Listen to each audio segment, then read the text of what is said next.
श्री कृष्ण गोविंद हरि मुरारी, हे नाथ नारायण वासुदेवा, हे नाथ नारायण वासुदेवा। ओम श्री विष्णवे नमः। मैं हूँ वामिका और आप सभी का हमारे चैनल आध्यात्मिक सागर में हार्दिक अभिनंदन है। आज आप सुनेंगे कार्तिक मास महात्म्य का अध्याय 10। इसी के साथ आप सुनेंगे भगवत गीता का पाठ, विष्णु चालीसा का पाठ, तुलसी माता की कथा और तुलसी माता की आरती। नारद जी बोले, जलंधर राहु की बातों को सुनकर क्रोधित होकर अपने दैत्यों को साथ लेकर जल्दी जल्दी चल दिया। जल्दी के कारण उसका मुकुट पृथ्वी पर गिर गया और आप भी फिसल पड़ा। दैत्यों की सेना के सैकड़ों विमान आकाश में ऐसे छा गए जैसे वर्षा ऋतु में बादल। तब उसको आता हुआ देखकर इंद्र आदि सब देवता छिपकर शिव जी के पास गए और बोले, हे स्वामिन, देवताओं की इस विपत्ति को क्या आप नहीं जानते हो? आप जलंधर का वध करके हमारी रक्षा करो। इस प्रकार देवताओं के वचनों को सुनकर महादेव जी ने हंसकर विष्णु भगवान को बुलाया और कहा कि आपने संग्राम में जलंधर को क्यों नहीं मारा? अपने बैकुंठ को छोड़कर उसके घर क्यों जा बसे हो? तब विष्णु भगवान बोले, आपके अंश से उसका जन्म है और लक्ष्मी का भ्राता है, इसलिए उस दैत्य को नहीं मारा। हे भगवान, आप ही उसे मारिए। तब शिव जी ने कहा, ये बड़ा तेजस्वी है, इन शस्त्रों से मेरे हाथ से ये नहीं मरेगा। इससे सब देवताओं सहित अपने तेज का अंश मुझे अस्त्र बनाने के लिए दो। नारद जी आगे बोले, तब सबने अपने अपने तेज उन्हें दिए, वे मिलकर एक हो गए। फिर महादेव जी ने भी अपना तेज छोड़कर उस बड़े तेज को एकत्र कर एक भयंकर सुदर्शन चक्र बनाया। बाकी बचे तेज से इंद्र ने भी वज्र बनाया। किंतु जब करोड़ों हाथी, रथ और सेना समेत जलंधर कैलाश के पास की भूमि में दिखाई दिया तो उसको देखकर सब देवता जैसे आए थे वैसे ही छिपकर चले गए। शिव जी के गण नंदी, गणेश, स्वामी कार्तिक आदि सब देवता महादेव जी की आज्ञा से युद्ध के लिए आए। वीरों को प्रसन्न करने वाले भेरी, मृदंग और शंख ध्वनियों तथा हाथी, घोड़ा और रथों के चलने से भूमि कांपने लगी। शक्ति, तोमर, बाण, मूसल, फरसा आदि शस्त्रों से आकाश भर गया। युद्ध में मरे हुए दैत्य को मृत संजीवनी द्वारा शुक्राचार्य बार बार जीवित करने लगे। देवों ने शिव जी के पास जाकर शुक्राचार्य का सब चरित्र कहा। तब महादेव जी के मुख से भयंकर कृत्या राक्षसी पैदा हुई, जिसकी ताड़ वृक्ष के समान, जांग और गुफा के समान मुख था। वह उस युद्ध में आकर असुरों का भक्षण करने लगी और शुक्राचार्य को अपनी भग में धर आकाश में अंतर्ध्यान हो गयी। अब देवता शुक्र को पकड़ा हुआ देखकर आनंद से दैत्यों को मारने लगे। तब शिव जी के गणों से भयभीत होकर दैत्यों की सेना ऐसे अलग थलग हो गई जैसे वायु के वेग से चलने से तृण समूह बिखर जाता है। गणों के भय से भागी हुई सेना को देखकर सेनापति निशुंभ, शुंभ और काल नेमी अति क्रोध करके युद्ध में गए। वर्षा के बादलों की तरह इन तीनों ने बाणों की वर्षा करके शिव जी की सेना को घेर लिया। सैकड़ों बाणों से घायल हुए गणों के शरीर से रुधिर ऐसे बरसने लगा मानो बसंत ऋतु में टेसू का वृक्ष दिखाई देता है। तब फिर गिरते पड़ते वे सब गण तितर बितर होकर युद्ध छोड़कर भाग गए। फिर नंदी, गणेश और स्वामी कार्तिक अपनी सेना को भागी हुई देखकर क्रोध करके वेग से बढ़े और दैत्यों को बलपूर्वक रोक दिया। इसके आगे का वर्णन आप अगले अध्याय में सुनेंगे। अब आप सुनिए भगवत गीता का यह अध्याय। अर्जुन ने श्री कृष्ण से पूछा, हे कृष्ण, आप कर्मों के संन्यास की और फिर निष्काम कर्म योग की प्रशंसा करते हैं, इसलिए इन दोनों में एक जो निश्चय किया हुआ कल्याणकारक होगा उसको मेरे लिए कहिए। इस प्रकार अर्जुन के पूछने पर श्री कृष्ण महाराज बोले, हे अर्जुन, कर्मों का संन्यास अर्थात मन, इंद्रियों और शरीर द्वारा होने वाले संपूर्ण कर्मों में कर्तापन का त्याग और निष्काम कर्म योग अर्थात समत्व बुद्धि से भगवद अर्थ कर्मों का करना, ये दोनों ही परम कल्याण के करने वाले हैं। परंतु उन दोनों में भी कर्मों के संन्यास से निष्काम कर्म योग साधन में सुगम होने से श्रेष्ठ है। इसलिए हे अर्जुन, जो पुरुष न किसी से द्वेष करता है और न किसी की आकांक्षा करता है, वह निष्काम कर्म योगी सदा सन्यासी ही समझने योग्य है, क्योंकि राग द्वेष आदि द्वंद्वों से रहित हुआ पुरुष सुख पूर्वक संसार रूप बंधन से मुक्त हो जाता है। हे अर्जुन, ऊपर कहे हुए संन्यास और निष्काम कर्म योग को मूर्ख लोग अलग अलग फल वाले कहते हैं, न कि पंडित जन, क्योंकि दोनों में से एक में भी अच्छी प्रकार स्थित हुआ पुरुष दोनों के फल स्वरूप महात्मा को प्राप्त होता है। ज्ञान योगियों द्वारा जो परम धाम प्राप्त किया जाता है, निष्काम कर्म योगियों द्वारा भी वही प्राप्त किया जाता है। इसलिए जो पुरुष ज्ञान योग और निष्काम कर्म योग को फल स्वरूप से एक देखता है, वही यथार्थ देखता है। परंतु हे अर्जुन, निष्काम कर्म योग के बिना संन्यास अर्थात मन, इंद्रियों और शरीर द्वारा होने वाले संपूर्ण कर्मों में कर्तापन का त्याग प्राप्त होना कठिन है और भगवत स्वरूप को मनन करने वाला निष्काम कर्म योगी पर ब्रह्मा परमात्मा को शीघ्र ही प्राप्त हो जाता है। वश में किया हुआ शरीर जिसके ऐसा जितेंद्रिय और विशुद्ध अंतःकरण वाला एवं संपूर्ण प्राणियों के आत्मस्वरूप परमात्मा में एक ही भाव हुआ निष्काम कर्म योगी कर्म करता हुआ भी लिपायमान नहीं होता।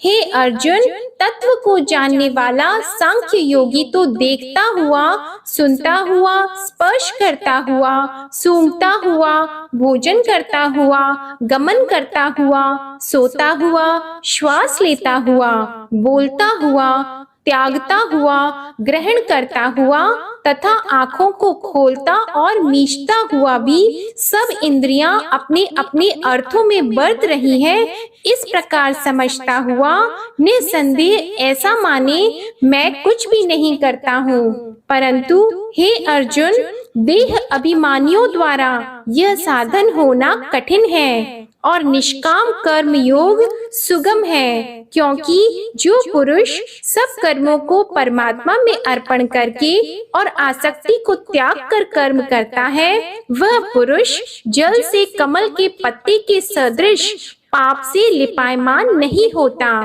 इसलिए निष्काम कर्म योगी ममत्व बुद्धि रहित केवल इंद्रिय, मन, बुद्धि और शरीर द्वारा भी आसक्ति को त्याग कर अंतःकरण की शुद्धि के लिए कर्म करते हैं। इसी से निष्काम कर्म योगी कर्मों के फल को परमेश्वर के अर्पण करके भगवत प्राप्ति रूप शांति को प्राप्त होता है और सकामी पुरुष फल में आसक्त हुआ कामना के द्वारा बंधता है। इसलिए निष्काम कर्म योग उत्तम है। हे अर्जुन, वश में है अंतःकरण जिसके, ऐसा सांख्य योग का आचरण करने वाला पुरुष तो निसंदेह न करता हुआ और न करवाता हुआ 9 द्वारों वाले शरीर रूप घर में सब कर्मों को मन से त्याग कर अर्थात इंद्रियों के अर्थों में बरतती हैं, ऐसा मानता हुआ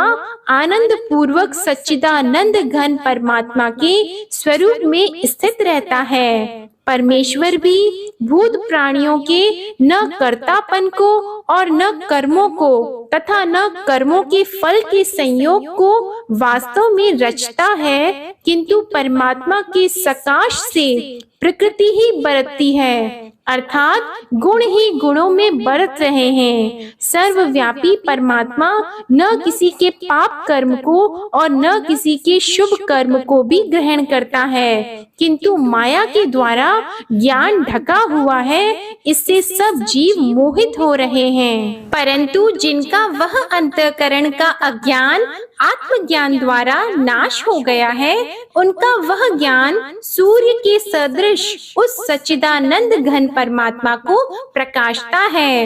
हे अर्जुन, तद्रूप है बुद्धि जिनकी तथा तद्रूप है मन जिनका, और उस सच्चिदानंद घन परमात्मा में ही है निरंतर एक ही भाव से स्थिति जिनकी, ऐसे तत्परायण पुरुष ज्ञान के द्वारा पाप रहित हुए अपुनरावृत्ति को अर्थात परम गति को प्राप्त होते हैं। ऐसे वे ज्ञानी जन विद्या और विनय युक्त ब्राह्मण में तथा गौ, हाथी, कुत्ते और चांडाल में भी समभाव से देखने वाले ही होते हैं। इसलिए जिनका मन समत्व भाव में स्थित है, उनके द्वारा इस जीवित अवस्था में ही संपूर्ण संसार जीत लिया गया, अर्थात वे जीते हुए ही संसार से मुक्त हैं, क्योंकि सच्चिदानंद घन परमात्मा निर्दोष और सम है, इससे वे सच्चिदानंद घन परमात्मा में ही स्थित हैं। जो पुरुष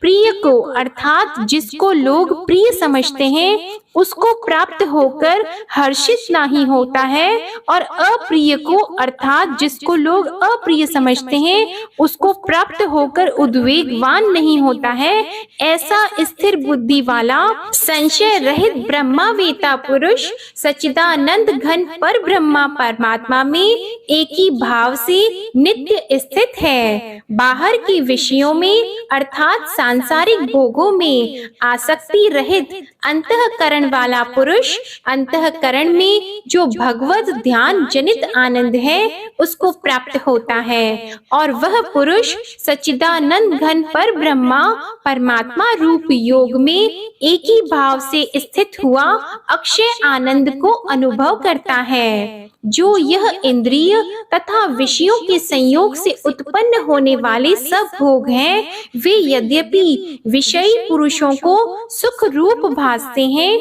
तो भी निसंदेह दुख के ही हेतु हैं और आदि अंत वाले अर्थात अनित्य हैं। इसलिए हे अर्जुन, बुद्धिमान विवेकी पुरुष उनमें नहीं रमता। जो मनुष्य शरीर के नाश होने से पहले ही काम और क्रोध से उत्पन्न हुए वेग को सहन करने में समर्थ है, अर्थात काम क्रोध को जिसने सदा के लिए जीत लिया है, वह मनुष्य इस लोक में योगी है और वही सुखी है। जो पुरुष निश्चय करके अंतरात्मा में ही सुख वाला है और आत्मा में ही आराम वाला है, तथा जो आत्मा में ही ज्ञान वाला है, ऐसा वह सच्चिदानंद घन पर ब्रह्मा परमात्मा के साथ एक ही भाव हुआ सांख्य योगी शांत ब्रह्मा को प्राप्त होता है। नाश हो गए हैं सब पाप जिनके, तथा ज्ञान करके निवृत्त हो गया है संशय जिनका, और संपूर्ण भूत प्राणियों के हित में है रति जिनकी, एकाग्र हुआ है भगवान के ध्यान में चित्त जिनका, ऐसे ब्रह्मावेता पुरुष शांत पर ब्रह्मा को प्राप्त होते हैं। काम क्रोध से रहित जीते हुए चित्त वाले पर ब्रह्मा परमात्मा का साक्षात्कार किए हुए ज्ञानी पुरुषों के लिए सब ओर से शांत पर ब्रह्मा परमात्मा ही प्राप्त है। हे अर्जुन, बाहर के विषय भोगों को न चिंतन करता हुआ बाहर ही त्याग कर और नेत्रों की दृष्टि को भ्रिकुट को बीच में स्थित करके तथा नासिका में विचरने वाले प्राण और अपान वायु को सम करके जीती हुई है इंद्रियां, मन और बुद्धि जिसकी, ऐसा जो मोक्ष परायण मुनि इच्छा, भय और क्रोध से रहित है, वह सदा मुक्त ही है। और हे अर्जुन, मेरा भक्त मेरे को यज्ञ और तपों का भोगने वाला और संपूर्ण लोकों के ईश्वरों का भी ईश्वर तथा संपूर्ण भूत प्राणियों का सुहृद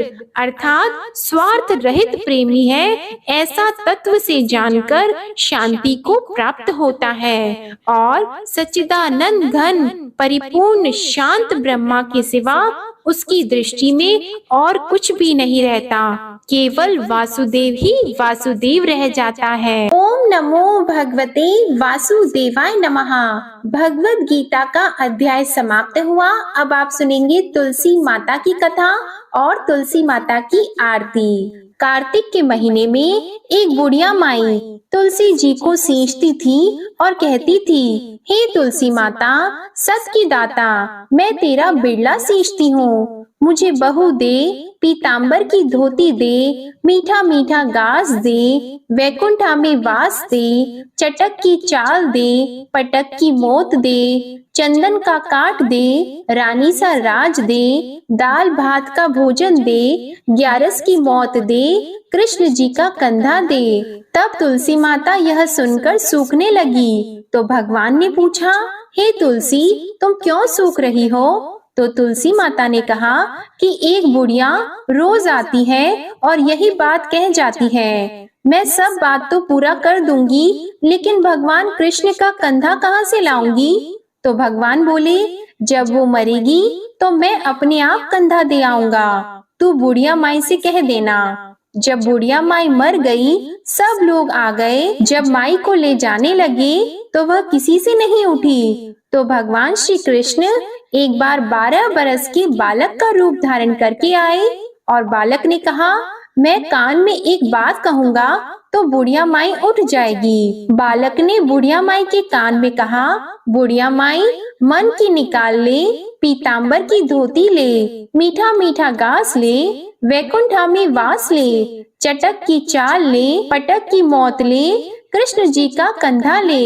यह सुनकर बुढ़िया माई हल्की हो गई। तो भगवान श्री कृष्ण ने उन्हें कंधा दिया और बुढ़िया माई को मुक्ति मिल गई। हे तुलसी माता, जैसे बुढ़िया माई को मुक्ति दी वैसे ही सबको देना। प्रेम से बोलिए श्री तुलसी महारानी की जय, भगवान श्री कृष्ण की जय। अब आप सुनिए विष्णु चालीसा का पाठ। विष्णु सुनिए विनय सेवक की चित लाए, कीरत कुछ वर्णन करो दीजिए ज्ञान बताए। नमो विष्णु भगवान खरारी, कष्ट नशावन अखिल बिहारी, प्रबल जगत में शक्ति तुम्हारी, त्रिभुवन फैल रही उजियारी। सुंदर रूप मनोहर सूरत, सरल स्वभाव मोहनी मूरत, तन पर पीतांबर अति सोहत, बैजंती माला मन मोहत, शंख चक्र कर गदा विराजे, देखत दैत्य असुर दल भाजे, सत्य धर्म मद लोभन गाजे, काम क्रोध मद लोभन छाजे, संत भक्त सज्जन मन रंजन, धनुज असुर दुष्टन दल गंजन, सुख उपजाए कष्ट सब भंजन, दोष मिटाय करत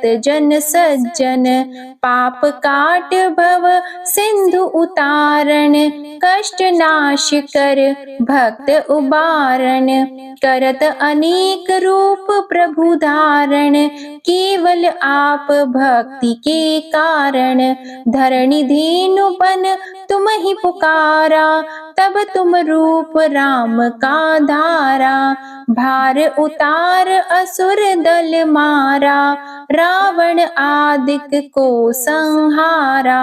आप वराह रूप बनाया, हिरण्याक्ष को मार गिराया, धर्मस्य तन सिंधु बनाया, 14 रत्नन को निकलाया, अमिलख असुरन द्वंद मचाया, रूप मोहिनी आप दिखाया, देवों को अमृत पान कराया, असुरन को छवि से बहलाया, कूर्म रूप धर सिंधु मझाया, मंदराचल गिरि तुरत उठाया, शंकर का तुम फंद छुड़ाया, भस्मासुर को रूप दिखाया। वेदन को जब असुर डुबाया, कर प्रबंध उन्हें ढूंढवाया। मोहित बन कर खल ही नचाया, उस ही कर से भस्म कराया। असुर जलंधर अति बलदाई, शंकर से उनकी न लड़ाई। हार पार शिव सकल बनाई, कीन सती से छल खल जाई। सुमिरन कीन तुम्हें शिव रानी, बतलाई सब विपत कहानी। तब तुम बने मुनीश्वर ज्ञानी, वृंदा की सब सुरति भुलानी। देख तीन धनुज शैतानी, वृंदा आए तुम्हें लपटानी। हो स्पर्श धर्म क्षति मानी, हना असुर उर शिव शैतानी। तुमने ध्रुव प्रहलाद उबारे, हिरणाकुश आदिक खल मारे। गणिका और अजामिल तारे, बहुत भक्त भव सिंधु उतारे। हरहु सकल संताप हमारे, कृपा करहु हरि सिरजनहारे। देखहु मैं निज दर्श तुम्हारे, दीप बंधु भक्तन हितकारे। चाहता आपका सेवक दर्शन, करहु दया अपनी मधुसूदन। जानो नहीं योग्य जब पूजन, होय यज्ञ स्तुति अनुमोदन। शील दया संतोष सुलक्षण, विदित नहीं व्रत बोध विलक्षण। करहु आपका किस विधि पूजन, कुमति विलोक होत दुख भीषण। करहु प्रणाम कौन विधि सुमिरन, कौन भांति मैं करहु समर्पण। सुर मुनि करत सदा सेवकाई, हर्षित रहत परम गति पाई।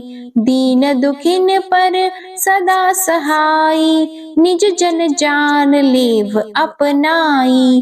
पाप दोष संताप नशाओ, भव बंधन से मुक्त कराओ। सुत संपत्ति दे सुख उपजाओ, निज चरणन का दास बनाओ। निगम सदा ये विनय सुनावे, पढ़े सुने सो जन सुख पावे। ओम श्री विष्णवे नमः। अब आप सुनिए तुलसी माता की आरती। तुलसी महारानी नमो नमो, हरि की पटरानी नमो नमो। तुलसी महारानी नमो नमो, धन तुलसी पूरण तप कीनो। शालिग्राम बनी पटरानी नमो नमो। तुलसी महारानी नमो नमो, हरि की पटरानी नमो नमो। जाकी पत्र मंजरी कोमल, श्रीपति कमल चरण लपटानी नमो नमो। तुलसी महारानी नमो नमो, हरि की पटरानी नमो नमो। कौन से महीने बोई रानी तुलसा, कौन से महीने हुई हरियाली नमो नमो। कौन से महीने हुई तेरी पूजा, कौन से महीने हुई पटरानी नमो नमो। तुलसी महारानी नमो नमो, हरि की पटरानी नमो नमो। आषाढ़ मास में बोई रानी तुलसा, सावन मास में हुई हरियाली नमो नमो। तुलसी महारानी नमो नमो। कार्तिक मास में हुई तेरी पूजा, मंगसिर मास में हुई पटरानी नमो नमो। तुलसी महारानी नमो नमो। धूप दीप नैवेद्य आरती पुष्पन की वर्षा बरसानी। नमो नमो तुलसी महारानी नमो नमो। 56 भोग 36 व्यंजन बिन तुलसा हरि एक न मानी। नमो नमो तुलसी महारानी नमो नमो। जो तुलसी को सवेरे गाए श्री कृष्ण के दर्शन पाए। नमो नमो तुलसी महारानी नमो नमो। जो तुलसी को दोपहर में गाए खीर खांड का भोग लगाए। नमो नमो तुलसी महारानी नमो नमो। जो तुलसी को सांझ को गाए श्री कृष्ण की आरती उतारे। नमो नमो तुलसी महारानी नमो नमो। जो तुलसी को रात को गाए श्री कृष्ण के चरण दबाए। नमो नमो तुलसी महारानी नमो नमो। सभी सखी मैया तेरो यश गावे भक्ति दान दीजिए महारानी। नमो नमो तुलसी महारानी नमो नमो। तुलसी महारानी नमो नमो। हरि की पटरानी नमो नमो। प्रेम से बोलिए तुलसी माता की जय, लक्ष्मी माता की जय, भगवान विष्णु जी की जय। यह थी आज की कार्तिक मास महात्म्य की कथा। आशा करती हूँ आपको आज की कथा पसंद आई होगी और आप हमारी आने वाली वीडियो का भी इंतजार करेंगे।